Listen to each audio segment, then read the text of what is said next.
Welcome to the Central Prairie Co-op Podcast, your go-to source for all things agriculture. Each week, we bring you expert insights, market trends, and real stories from the field. Whether you're a seasoned producer or joining us for the first time, there is something here for you. So, grab a coffee and let's dive into the business of agriculture from the ground up. Welcome to the Central Prairie Co-op Podcast. Today, we have a special guest, Bill Angell, and Bill is one of our feed consultants for Central Prairie Co-op, and he's going to talk to us about a couple of different things. Welcome, Bill. Good morning, Mandy. Good to be here to have a conversation with you. Yes, I'm so excited to have you. So let's talk a little bit about fall weaning plans. I know a lot of cattlemen feel like weaning is a difficult thing.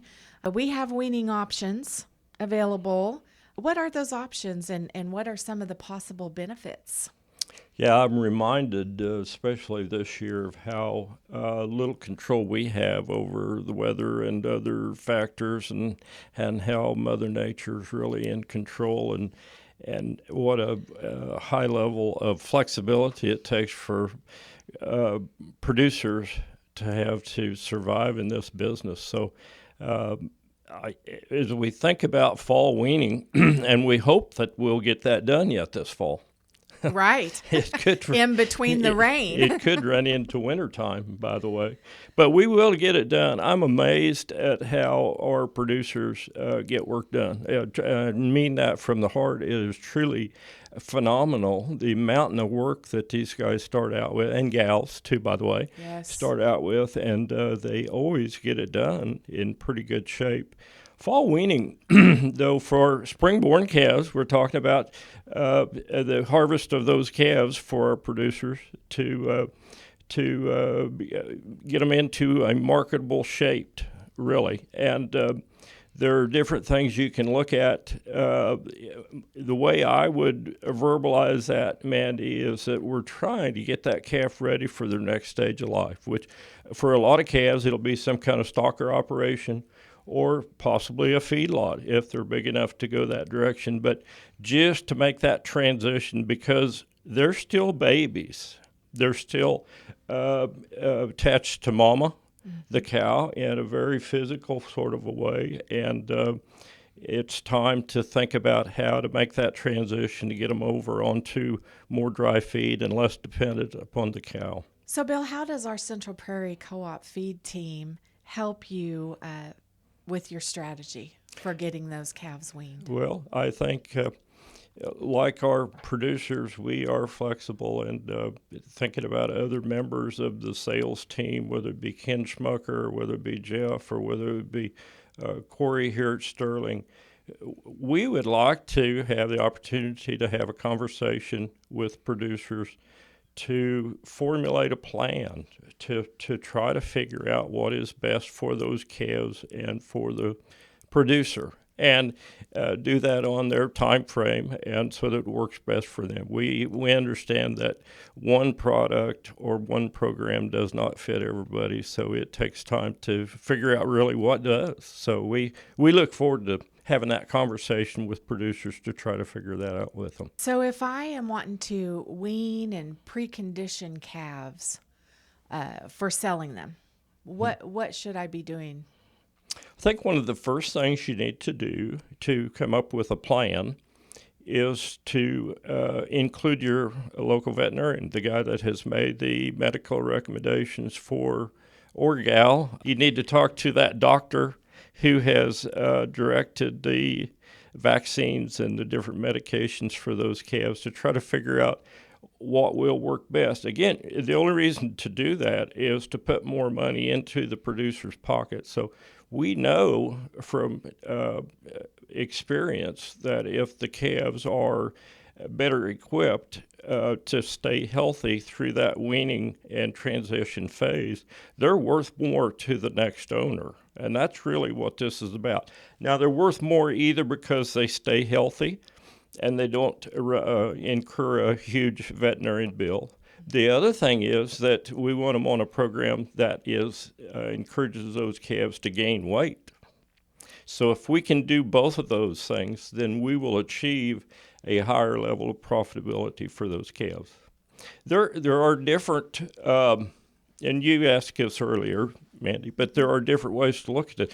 I would guess that most of the calves in Kansas are weaned on the way to the local sale because that's tradition and that's just the way it's been done. Mm-hmm. Either because of time constraints or they don't have the skill set that it takes to keep the cattle healthy and to get them used to eating out of a feed bunk, or a variety of other things that could be going on there. And sometimes that's the best thing for a producer to do. If they don't have the equipment or the skill set, maybe that is best. Like I mentioned earlier, if they want to attempt to add more profit more value to that calf, calves are at record high prices. Mm-hmm. You hear that every day, and they seem to keep going up.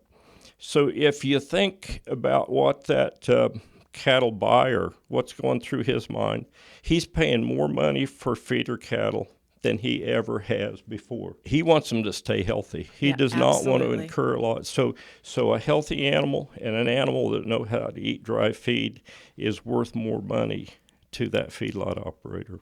So first step in the process of getting a plan together is to contact us. Get with one of our feed experts. And then they can make some recommendations for you. What products do we offer for the weaning process? Well, we would put together any variety of a custom mixed. I do what's called mixed starter rations. Mm-hmm. Okay, so they're typically rations that will attract the cattle to the bunk. You have to understand these things are all different from what the calf has been getting. Most of them are used to grazing and sucking milk. Mm-hmm. That's what they're about. That's what they know. So to make that transition, we want some of the best farm grown forages and grain mixes and so forth to make that transition to keep the cattle growing. So I would say in general, you want to start a ration to be something that calf is really attracted to and wants to eat, not something that they're forced to eat. Okay, something yummy. That's how we get the little ones to eat, right? Yeah, absolutely, yes. Another thing that we wanted to talk about today is dry cow crop residue grazing. Mm-hmm. So the cow is dry because she's no longer, we've weaned the calves, so she's no longer producing milk. Okay. She's dry. That's a common terminology. She is gestating. She has another baby calf growing inside her, and that calf will probably be born late winter, early spring again. So we have to think about keeping her nutrition plane at a level that allow her to grow that fetus and also maintain condition. Okay. Mm-hmm. So typically in Kansas, in grain farming areas like this, those cows are on some kind of crop residue. Mm-hmm. That's very common. Now they're not right now because our time frame is so upside down that I don't know how far we are behind normal, Mandy, but we are. It's different from a normal year in that a lot of the cows have not seen crop residue yet.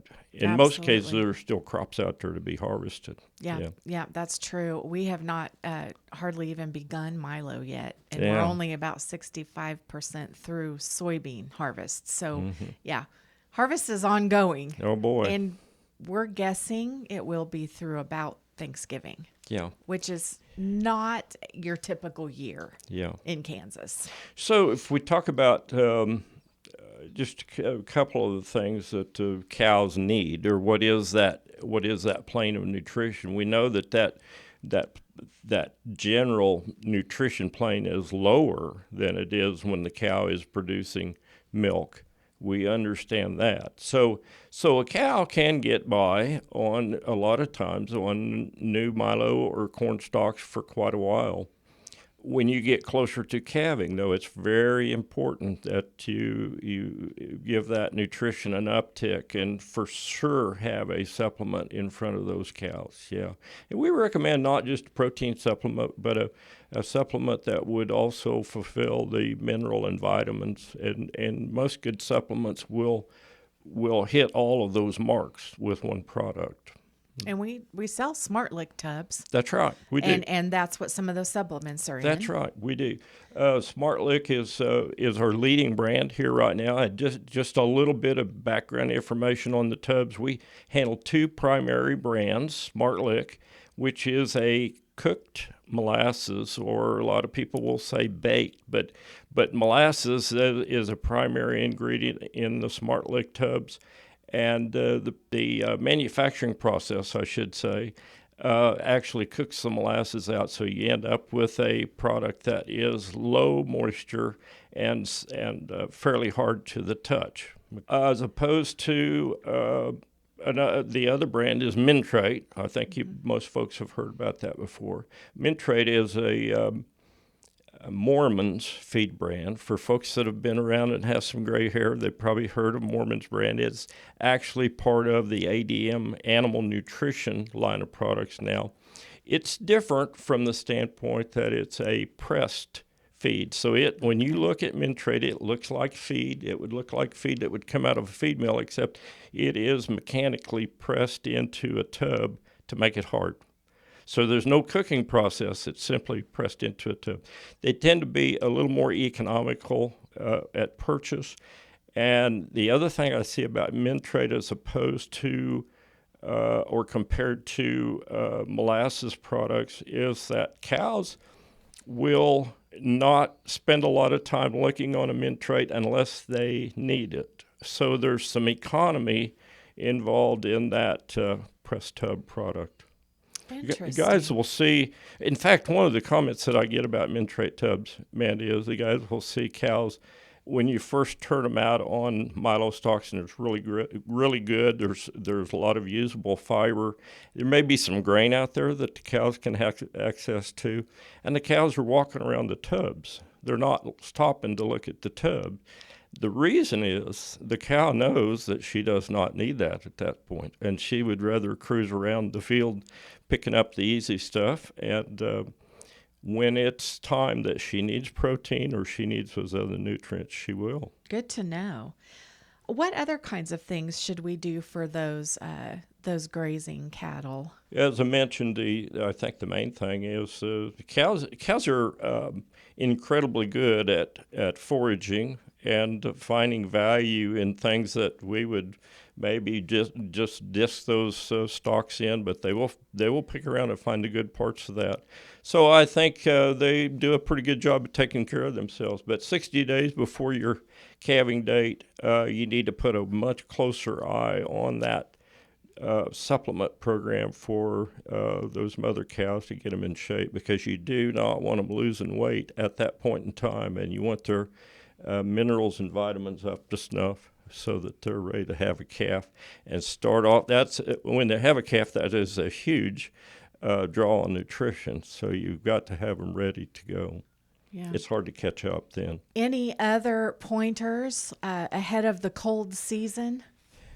You know, probably a world of things we could talk about, Mandy, but I would say, and I'm speaking for my other team members with the Central Prairie Co-op Feed Department, I think we want you to know that we're open to visit with your individual plans and to try to work with you to figure out what really fits best for you. And if you need a custom ration, there's several of us on the team that can do that, can do computerized rations, can walk you through what the feed analysis means. I just encourage people to use that information to try to, we don't do cow nutrition perfect necessarily. We're going to do the best job we can for customers so that the cows will respond to that. So, Bill, thanks so much for joining us today.